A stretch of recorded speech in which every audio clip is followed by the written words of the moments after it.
في خبر مفاجئ وقبل أقل من شهرين فقط على انطلاق مونديال 2026 المنتخب السعودي يدخل مرحلة جديدة تماماً. الاتحاد السعودي لكرة القدم قرر رسمياً إقالة المدرب الفرنسي هيرفي رينارد من تدريب الأخضر ليضع حداً لفترة شهدت الكثير من التقلبات والجدل.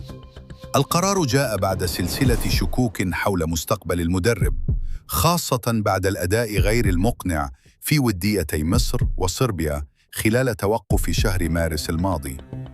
تقارير موثوقة من شبكة RMC سبورت وكذلك قناة الإخبارية السعودية أكدت أن رينارد تم إبلاغه رسمياً بالقرار اليوم الجمعة، وأنه لن يقود المنتخب في كأس العالم 2026. لكن السؤال الكبير الآن: من يقود الأخضر في المونديال؟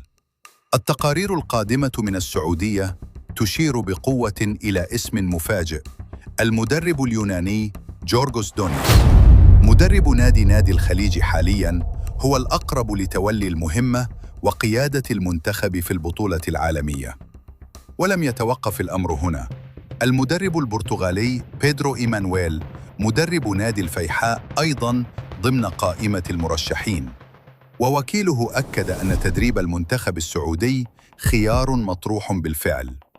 المهمة لن تكون سهلة إطلاقاً.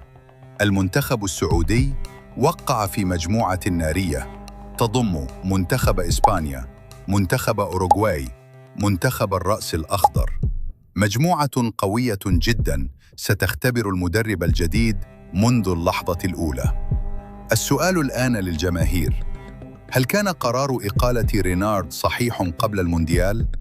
وهل يستطيع دونيس قيادة الأخضر لتحقيق مفاجأة جديدة في كأس العالم؟